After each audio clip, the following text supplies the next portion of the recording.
Hallo, lass uns Deutsch lernen. Heute ein kurzer Dialog. Hör gut zu. Also, stellen wir uns mal die Frage aller Fragen. Kaffee oder Tee?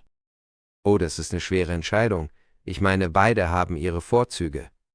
Wo fangen wir an? Vielleicht mit den Grundlagen. Kaffee ist ja bekannt für seinen starken Koffeinschub. Genau, viele Leute schwören auf ihren morgendlichen Kaffee, um richtig wach zu werden. Was ist mit Tee? Tee hat auch Koffein, aber meist weniger als Kaffee. Dafür gibt es unzählige Sorten und Geschmacksrichtungen. Ja, und Tee hat auch eine lange Tradition in vielen Kulturen. Denk an die britische Tea Time oder die japanische Teezeremonie. Absolut. Und im Gegensatz dazu ist Kaffee oft mit Italien oder dem amerikanischen Coffee to go verbunden. Interessant, wie Getränke so eine kulturelle Bedeutung haben können. Aber mal ehrlich, wie sieht's mit der Gesundheit aus? Gute Frage.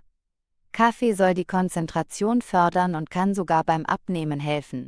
Aber zu viel davon kann nervös machen.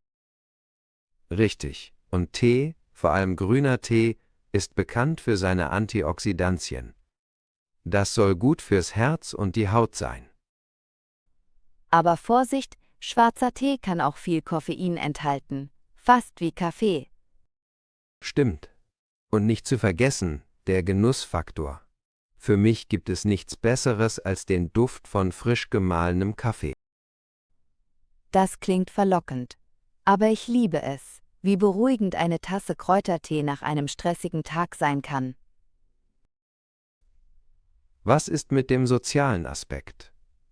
Kaffeehäuser sind doch Treffpunkte für viele, zum Plaudern oder Arbeiten. Ja, aber auch Teehäuser haben ihren Charme.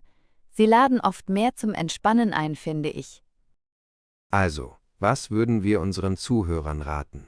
Kaffee für den Energieschub und Tee für die Entspannung? Das klingt nach einem guten Kompromiss.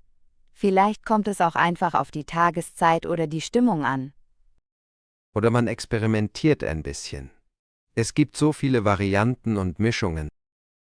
Genau, und letztlich zählt ja der persönliche Geschmack. So sieht's aus. Jetzt sind wir aber gespannt. Was trinkt ihr lieber, liebe Zuhörer? Kaffee oder Tee?